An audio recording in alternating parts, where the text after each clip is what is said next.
Amigos televidentes, continuamos su programa Cerrando la Noche y qué bueno iniciar el año en términos económicos, conversar con el buen amigo Antonio Ciriaco Cruz, el cual pues está con nosotros esta noche. Recordar que don Antonio Ciriaco pues es vicedecano de la Facultad de Ciencias Económicas y Sociales de la UAS y además aspirante pues a dirigir esta facultad de la Universidad Autónoma de Santo Domingo. Don Antonio, bienvenido Cerrando la Noche en este 2022. Bueno, para mí es un placer, Giovanni, estar contigo, cerrando la noche, y tú sabes que siempre estamos a tu disposición cada vez que nos toca las puertas. Así es, qué bueno es iniciar con usted en términos económicos, hablar de perspectiva del año, cómo cerramos el año 2021, cómo inicia este año con un rebrote de la pandemia, que muchos creíamos, yo en lo particular creíamos que ya estábamos superando esta situación.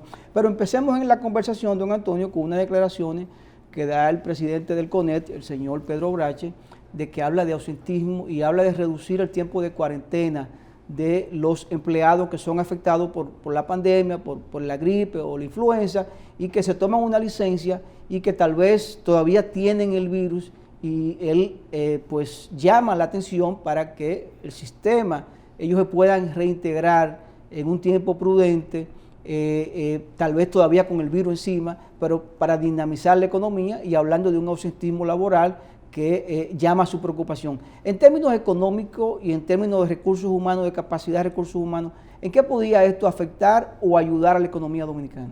Bueno, la verdad es que el tema de la pandemia tiene efectos en la economía, evidentemente, por el tema del impacto que tiene la salud humana en toda la situación del trabajo, ¿no? Y vamos a ver en lo adelante, en la medida que esta quinta ola esté bastante en sus buenas, vamos a decir, en su punto más álgido, vamos a tomar y a ver que va a haber un gran ausentismo. Y yo lo que creo es que se va a intensificar el teletrabajo. El teletrabajo es un mecanismo precisamente que tienen que utilizar las empresas para evitar los posibles contagios. Y en muchos casos, por ejemplo, una persona que esté en su casa recluida y que ya tenga 2 o 3 vacunas, todo parece indicar que el impacto de esta nueva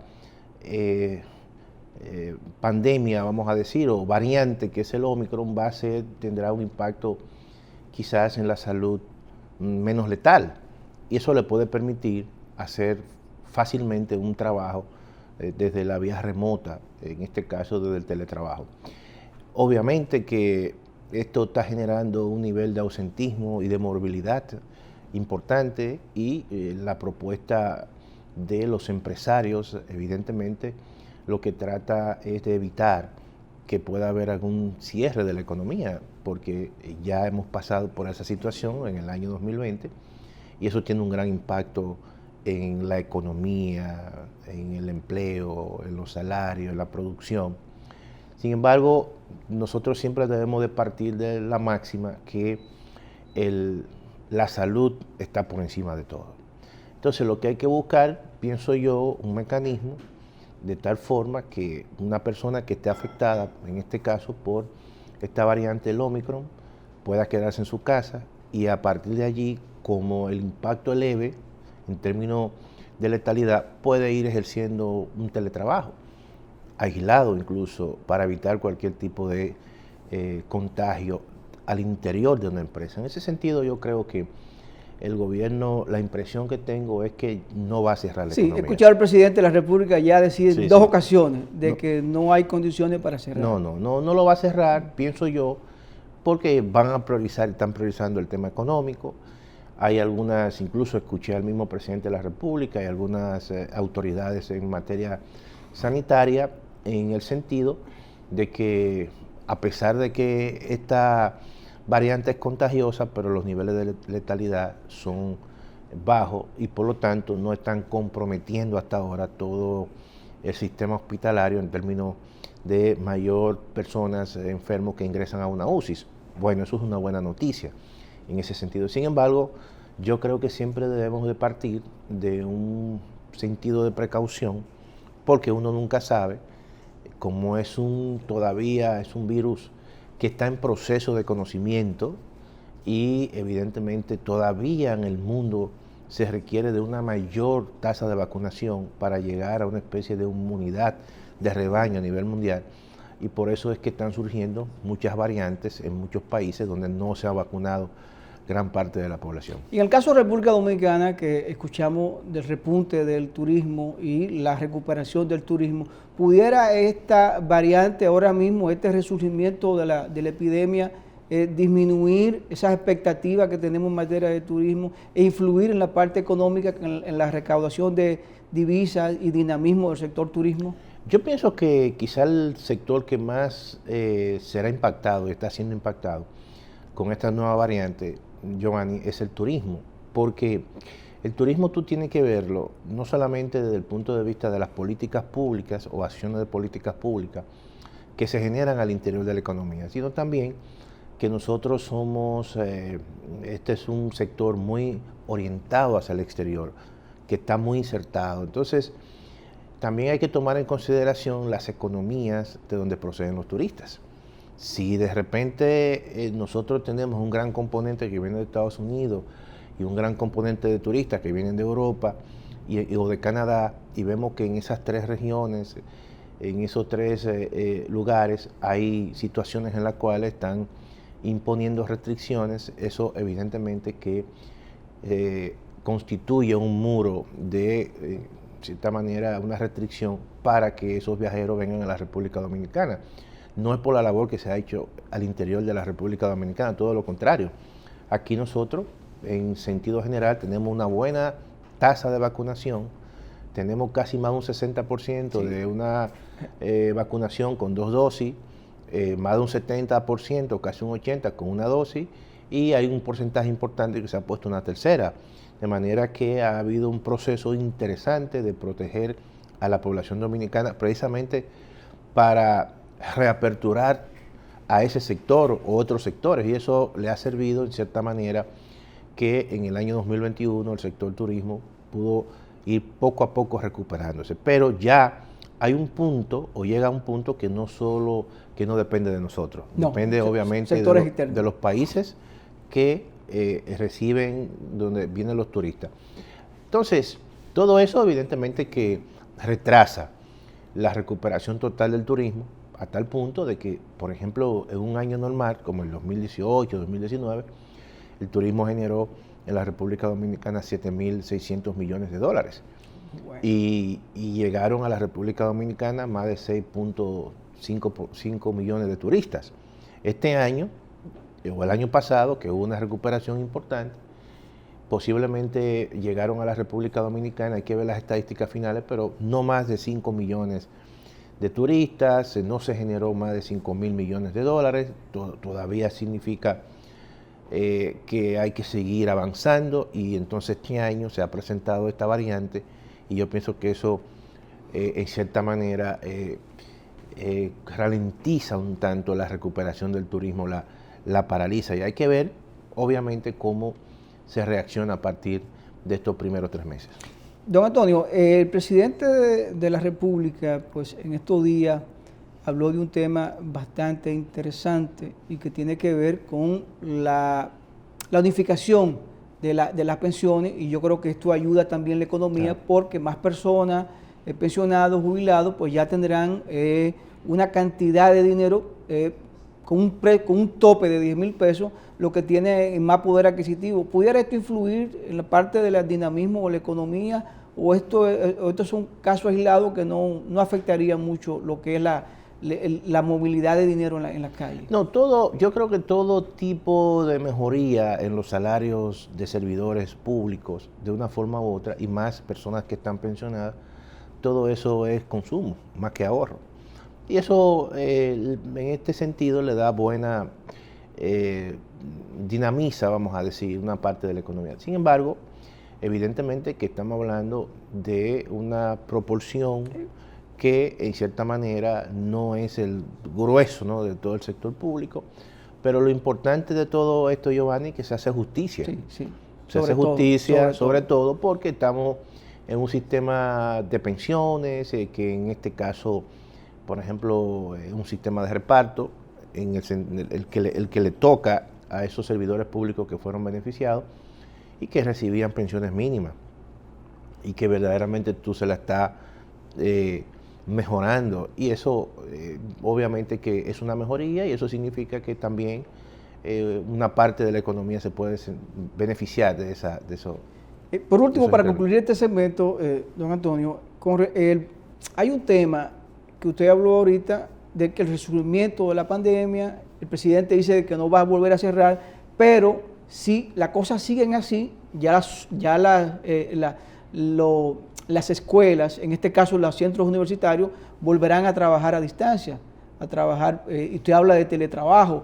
¿Pudiera en algún momento que se ponga difícil la situación volver a esos planes sociales para entregarle un dinero a las personas para que puedan trabajar de casa, o aquellos que pudieran perder, en este caso trabajadores informales, que fruto de la pandemia pudieran perder su fuente de empleo? ¿Usted cree que hay posibilidades remotas de que si se agrava la situación, volver a ayudar a esas personas, como se hizo en el pasado con Quédate Ahí, para ti, esos programas sociales? No, yo creo, Giovanni, que quizás dentro de los programas que existían, el programa Quédate Ahí, que se transformó en Supérate y que en cierta manera se redujo, pero desapareció el programa fase 1 y fase 2 y el programa Para Ti. Fase 1 y fase 2 prácticamente en esta coyuntura no tiene sentido porque no hay un cierre de la economía. No hay un cierre de la economía, exacto. Ahora, lo que sí podría el gobierno restablecer es el programa, en cierta manera, Para Ti, y quizás muy focalizado, porque eso afecta a muchos informales. Salones, que eso pudiese tener algún tipo de disminución. Pero yo creo que si la economía, a pesar de todo, se queda abierta, es evidente que la gran mayoría de esos programas no se van a reaperturar, excepto, como te he dicho, el programa Para Ti, que sí podría ser un programa de justicia para aquellos que los niveles de ingresos son muy volátiles, porque no tienen un trabajo seguro, que dependen obviamente de otras actividades económicas. Si hay un proceso de ralentización, por ejemplo, del turismo, mucha gente depende de forma colateral del turismo, la gente que vende artesanía, la gente que está siempre vendiendo cuadros, que son personas muy informales. Y en ese sentido tú podrías focalizar una parte importante y comenzar a dar algún tipo de ayuda, o si no, ampliar el programa Quédate en Casa, incorporar a esas personas, esas familias, si no están incorporados, incorporarlo y darle una ayuda para que se puedan, en este caso, apoyar. De manera que yo creo que en ese sentido eso es lo que podría hacer el gobierno, porque es obvio que no vamos a tener el año del año 2020. Los niveles del 2020, ni tampoco la tensión y el temor. Claro, y el temor. Porque ya es controlada, la enfermedad ya es prácticamente controlada. Hay personas que se han vacunado, hay personas incluso que le ha dado y le ha dado muy leve. Entonces ya eso, lo importante es que en esta quinta ola de la pandemia, el nivel de letalidad no es tan alto. Y los niveles de congestionamiento de las UCI no son tan grandes. Pero ojo, hay que tener cuidado, hay que mantener siempre el protocolo, y en el caso de las universidades yo pienso que todas se van a ir en este semestre de manera virtual, porque tú sabes que las universidades hay toda una especie de ciudad universitaria que están cerca. Por ejemplo, si tú vas por la Máximo Gómez, te vas a encontrar con APEC, luego le sigue UTESA, luego le sigue la UAS, luego le sigue la Universidad del Dominico, luego le sigue OIM, y si tú subes por la Lincoln, va a aparecer la Pontificia Católica Madre y Maestra. Y ese ecosistema mueve alrededor de casi 200.000, 300.000 personas, entre los autobuses, y todo eso es una especie de congestionamiento, y eso precisamente hay que evitarlo, porque uno no sabe posteriormente cómo esta pandemia y esta variante va a seguir. Entonces yo creo que lo más prudente es pasar esta quinta ola, que posiblemente sea, como dicen algunos, se pueda producir un proceso de de esa inmunidad de rebaño y pasarla porque yo creo que están preparadas las universidades. Sí, como tú lo acabas de decir, las universidades ya tienen su equipo, eso está montado. Recursos humanos ya hace tiempo. Ya todo el mundo sabe, las universidades tienen su plataforma, los profesores están capacitados, los profesores están formados en la educación virtual. Muchos incluso le ha gustado eso. Le ha gustado, y no solamente en la universidad pública, sino también en la universidad privada. Sí. Don Antonio, con su permiso, vamos a una pausa. Señores, conversamos con el economista Antonio Ciriaco Cruz, vicedecano de la Facultad de Ciencias Económicas y Sociales de la UAS, aspirante a dirigir esta facultad, y desde aquí, de este espacio, pues lo apoyamos enteramente. Vamos a la pausa y volvemos en breve.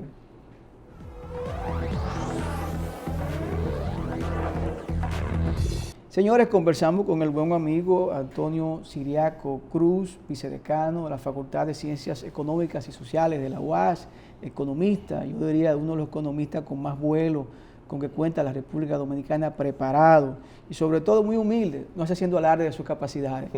Don Antonio, balance del año 2021 que terminó, expectativa para este año 2022, ¿cuáles serían los renglones más importantes de la economía? El turismo, minería, zona franca, construcción. ¿Cuáles son esos aspectos que debemos apuntalar para que nuestra economía siga como está? Y que vi algún cuadro, que estamos entre claro. América Latina, estamos en el número 7 y en el Caribe prácticamente somos el número 1. Sí.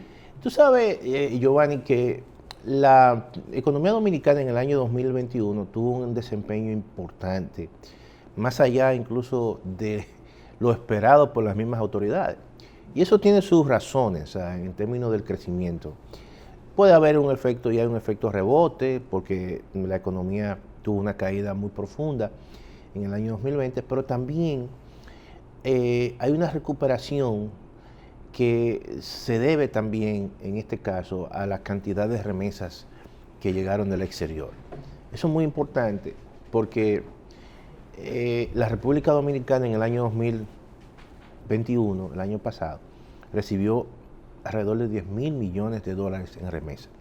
Esos son remesas en divisas, pero tú sabes que tú la puedes cuantificar aún más porque muchos dominicanos y dominicanas reciben tanques de alimentos en especie. O muchos dominicanos y dominicanas cuando viajan traen su dolarito, menos de $9.000 o $10.000, menos. Y todo eso, evidentemente que forman parte inyectan directamente el torrente de la economía, porque eso se traduce en consumo privado y además en inversiones. Entonces, uno se observa que el sector, por ejemplo, de la construcción, que en medio de la pandemia tuvo un crecimiento. Increíble, no se pararon la construcción. Y en el año 2021 también un crecimiento. Y eso se debe a que gran parte de esos recursos adicionales que recibieron los dominicanos en Estados Unidos, de los estímulos que se dio, que comenzó con Trump y lo duplicó Biden, muchos de esos dominicanos y dominicanas hicieron inversiones en la República Dominicana, compraron pequeños terrenos, compraron inmobiliaria, todo ese tipo, compraron apartamentos, viviendas, todo eso también le dio cierto nivel de impulso al sector de la construcción, pero también la recuperación del turismo, lo mismo que las exportaciones de zonas francas, que crecieron, la manufactura local. Dice el ministro de Industria y Comercio, el licenciado Víctor Hito Bisonó, que Zona Franca fue prácticamente el chapulín colorado de la economía dominicana. No, tuvo un crecimiento porque eso se debe a que también la economía norteamericana creció y gran parte de las exportaciones dominicanas de zonas francas van a ese mercado, y el crecimiento de la economía norteamericana le generó una demanda evidentemente adicional. Y el año 2021 fue un año en términos de crecimiento económico, de recuperación incluso de empleos formales, aunque todavía no he visto la última información del Banco Central, que tiene una data mucho más amplia, porque faltaban la recuperación de algunos empleos informales, que tú sabes que gran parte del mercado de trabajo en la República Dominicana está formado por informales, un 58%, pero en sentido general fue un año bueno. Ojo, que también hay un elemento que yo creo que se constituye y se va a constituir en este año 2022 en el principal reto del gobierno, que es el tema de la inflación. La inflación comienza a aparecer precisamente en los últimos meses del año 2021 y preocupa porque nosotros decimos, Giovanni, los economistas, que la inflación es el peor de los impuestos. La inflación castiga realmente a aquellos que tienen salarios fijos, porque su salario no le da ni le permite tener más capacidad de compra, se la achica. Entonces, el Banco Central, en ese sentido, preocupado porque es la institución suprema que trata siempre de mantener un nivel de precio estable, se trazó el año pasado una meta de inflación de un 4%, sin embargo la inflación terminó en un 8%, casi el doble. Entonces, eso es un elemento que verdaderamente hay que darle seguimiento, porque este año 2022 también ha seguido la tendencia. El Banco Central, en ese sentido, desde el año pasado, incrementó 150 puntos básicos su tasa de referencia o su tasa de política monetaria, que estaba en 3, después pasó a 3.5 y después pasó a 4.5. Y eso significa que todo el dinero que el Banco Central pone en disposición de los bancos comerciales es mucho más costoso. Y al salirle mucho más costoso a los bancos comerciales, cuando se lo colocan al público, le cobran más caro. ¿Qué significa eso? Que las tasas de interés este año posiblemente aumenten, tanto la tasa de interés activa como la tasa de interés pasiva. Qué bueno que entramos en ese tema, Antonio, porque vemos que los bancos comerciales, a veces el Banco Central pues baja la tasa de interés y te mantiene la misma tasa en los préstamos.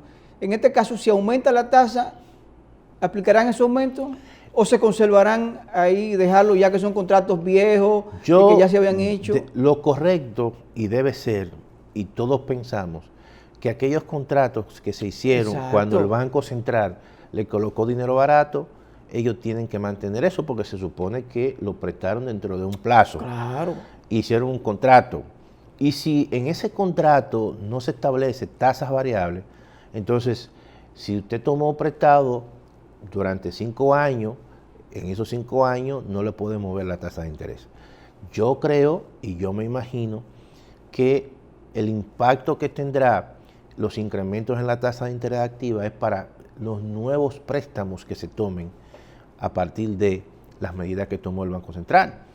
Debe ser así. El mismo Banco Central llamó y le observó esa situación a la Asociación de Bancos Comerciales, de manera que nosotros tenemos que darle seguimiento a eso, y además la Superintendencia de Bancos, que es el organismo regulador a través de sus organismos que tienen, sus instituciones que le dan seguimiento a esta situación. Creo que ProUsuario tiene que estar, como decimos nosotros, vigilante para que esta situación no afecte a aquellos que tienen algún elemento de deuda con la banca comercial. Pero en sentido general, lo que estamos diciendo es que este nuevo cambio en la tasa, en la política monetaria, que la hace mucho más restrictiva y significa que el coste del dinero va a ser mucho más alto, eso va a traer como consecuencia que el crédito al sector privado sea mucho más costoso. Y si el crédito al sector privado es mucho más costoso, eso significa sencillamente que todo dinero y todo proyecto que se hagan con esos recursos van a salir más caros. Y eso reduce la inversión privada y también eso reduce el consumo privado. Y eso, en cierta manera, en la medida que la inflación no ceda, se podría dar el caso de que el Banco Central aún pueda aumentar más la tasa de política monetaria. Esperamos que no. Esperemos que la inflación tienda a ceder.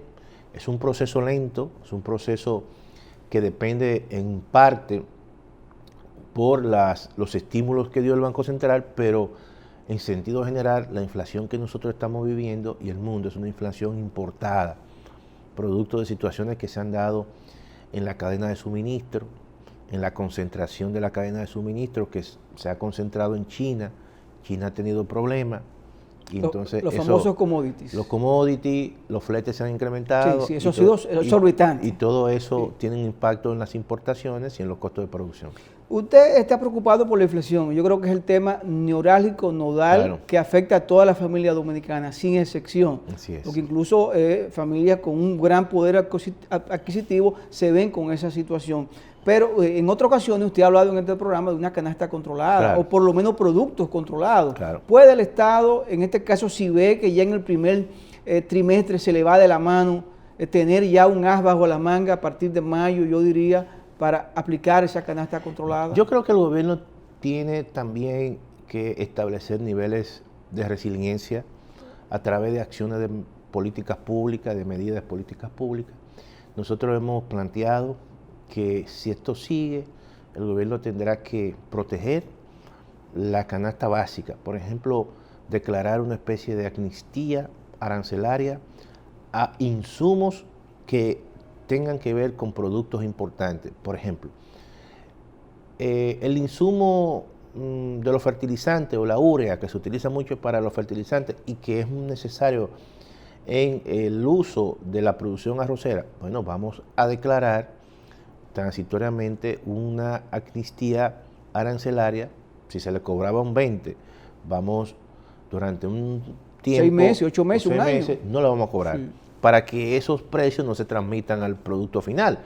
O en este caso el trigo o la harina que se importe, que se utiliza para producir pan, que el pan es de primera necesidad, o el maíz o la soya que se utiliza para la producción de pollo, que son 3 productos importantes, básicos.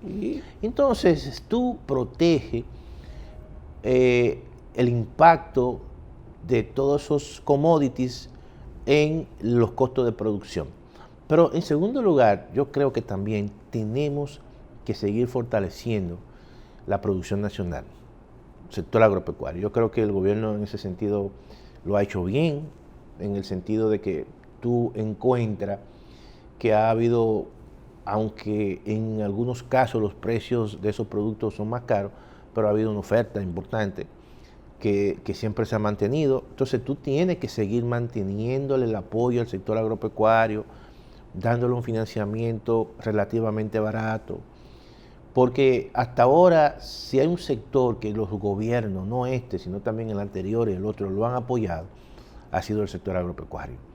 Y hay que seguir fortaleciendo ese sector. Es un sector que es estratégico y que es clave. Fue vital en la pandemia, Antonio, fue vital porque si no hubiésemos tenido producción local suficiente, la pandemia se iba a sumar con una hambruna. Claro, porque, por ejemplo, tú ibas a los supermercados, que había que hacer cola para entrar, pero tú encontrabas. Pero había productos. Había productos. Sí, que es lo importante. Que es lo importante. Sí. Entonces ahí la gente se abastecía porque hubo una reacción importante del sector agropecuario. Yo creo que eso, en este contexto, hay que fortalecerlo. Esos son los mecanismos, porque lo que tú no controlas, eso sencillamente termina solo, eso converge solo, pero lo que tú sí controlas, tú tienes entonces que impulsarlo. Y en este caso, nosotros controlamos la producción nacional y hay que darle todo el apoyo a los productores dominicanos para que sigan produciendo más. Qué bueno. Usted habló ahorita de inflación, deuda. Escuché al presidente de la República hablar de que cerró el año con el pago de algunas deudas internas. En este caso no entiendo bien porque escuché al hijo mío decir, papi, pero ¿cómo pagan la deuda? Con préstamo, porque aquí le debemos a todo el mundo. Para que los amigos televidentes sepan qué tipo de deuda fue que se pagó y con qué superávit terminó el gobierno este año 2021. Sí, tú sabes que lo primero que hay que decir es que evidentemente no es la deuda pública, la deuda interna, externa que aparece, que evidentemente es alta. Hay que decir que ronda la consolidada y que se mide en dólares, son alrededor de casi $60,000. Y eso representa el 61% del PIB. 60,000 millones. Sí, 60,000 millones. Sí. Y que representa el 60% del PIB. Que estaba en un 70 casi, 74. Ha venido bajando. Pero evidentemente que a lo que se refería el presidente de la República es que tradicionalmente muchas instituciones públicas por diferentes razones, tomaban, por ejemplo, con personas, ¿cómo le dicen? Acreedores internos. Sí. Compromisos. Hacían compromisos, tomaban cosas sin tener ningún tipo de apropiación en el presupuesto. Eso es una violación, porque el presupuesto dice que todo tipo de compromiso que se haga internamente con suplidores, tú tienes que tener la apropiación debida. Los fondos. Entonces eso no se hacía y entonces eso se fue acumulando y se pasaba a una cuenta que se llamaba cuentas por pagar. Eso se fue acumulando, llegó a un punto que eran 78.000 millones de pesos y el gobierno ha pagado alrededor de 52.000 y quedan 18.000 millones. Bueno, eso es un buen adelanto. Y es un buen adelanto. Claro, eso significa que tú estás, en cierta manera, cumpliendo la ley la ley orgánica del presupuesto nacional. Juan Antonio, interesante conversación, pero llegamos al final ya. Bueno, siempre las conversaciones en Cerrando la Noche son extraordinarias porque tanto tú como Junior son dos comunicadores de alto nivel. Saquémosle su plato aparte a Junior, es muy bueno. Señores, conversamos con el economista Antonio Ciriaco Cruz, vicedecano de la Facultad de Ciencias Económicas y Sociales de la UAS, aspirante a dirigir esta facultad y sobre todo, pues siempre es grato conversar con él. A ustedes gracias por la sintonía, este equipo encabezado por Junior Espinosa y quien les habla, nos despedimos y hasta mañana.